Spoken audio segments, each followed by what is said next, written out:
Assalamualaikum warahmatullahi wabarakatuh. Saya Tiandi Krisdayanti akan menyampaikan tentang metode analisis gravimetri atau reaksi pengendapan. Metode analisis gravimetri adalah suatu metode analisis yang didasarkan pada pengukuran berat yang melibatkan pembentukan, isolasi, dan pengukuran berat dari suatu endapan. Persyaratan untuk metode gravimetri ada dua. Pertama, proses pemisahan endaknya cukup sempurna sehingga kuantitas analit yang tak terendapkan secara analitis tak dapat dideteksi. Yang kedua, zat yang ditimbang hendaknya mempunyai susunan yang pasti dan murni atau sangat hampir murni. Di sini ada hasil kali kelarutan. Hasil kali kelarutan adalah hasil kali konsentrasi molar dari ion-ion penyusunnya, di mana masing-masing dipangkatkan dengan koefisien stoikiometrinya di dalam persamaan kesetimbangan. Ki atau hasil kali ion adalah menyatakan hasil kali konsentrasi molar ion dipangkatkan dengan koefisien stoikiometrinya. Di sini ada beberapa tabel harga kas senyawa. Kelarutan molar adalah jumlah mol zat terlarut dalam 1 liter larutan jenuh atau mol per liter. Di sini ada contoh soalnya. Hubungan antara KSP dan kelarutan molar. Beberapa hal yang perlu diingat. Yang pertama, kelarutan adalah kuantitas suatu zat yang larut dalam sejumlah tertentu air. Dalam perhitungan kesetimbangan kelarutan, biasanya dinyatakan dalam gram zat terlarut per liter larutan. Kelarutan molar adalah jumlah mol zat terlarut per liter larutan.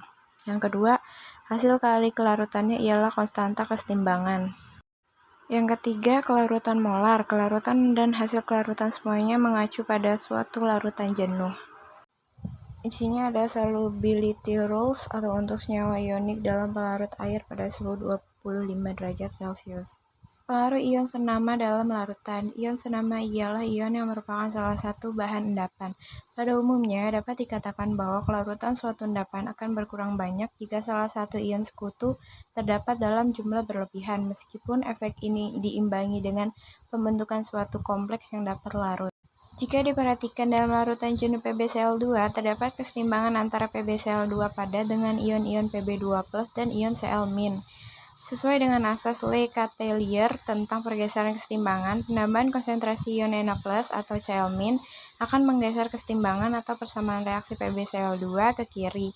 Akibat dari pergeseran tersebut, jumlah PbCl2 yang larut menjadi berkurang. Ukuran partikel. Endapan yang dapat disaring harus memiliki ukuran partikel yang cukup besar.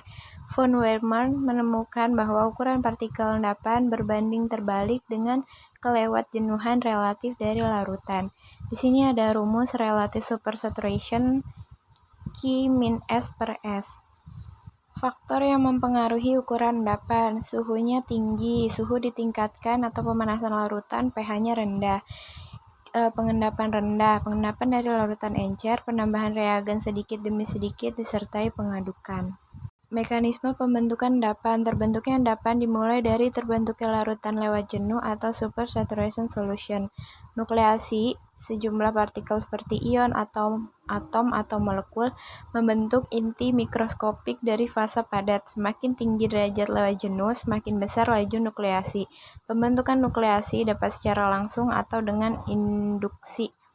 Proses pengendapan selanjutnya merupakan kompetisi antara nukleasi dan particle grow. Sini ada contohnya. Particle grow. Begitu suatu situs nukleasi terbentuk, ion-ion lain tertarik sehingga membentuk partikel besar yang dapat disaring. Sini ada gambarnya. Apabila nukleasi yang lebih dominan, maka partikel kecil yang banyak. Bila partikel grow yang lebih dominan, maka partikel besar yang dihasilkan. Jika pengendapan terbentuk pada RSS relatif besar, maka nukleasi merupakan mekanisme utama sehingga endapan yang dihasilkan berupa partikel kecil. Ini ada contoh dari endapan koloid. Di sini ada gambar koloid AgCl yang bereaksi dengan larutan AgNO3. Ukuran koloid dapat ditingkatkan dengan pemanasan, pengadukan, dan penambahan elektrolit.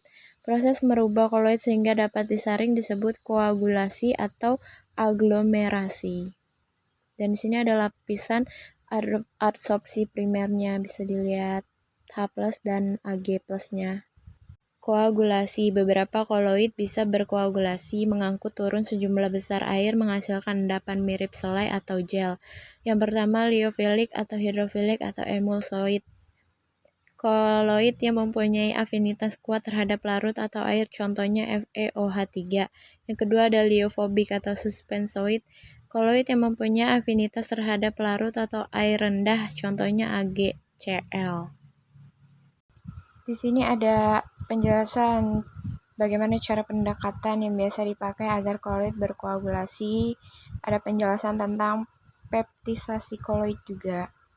Endapan kristalin. Padatan kristalin dapat meningkat dengan cara yang pertama, meminimasi Ki.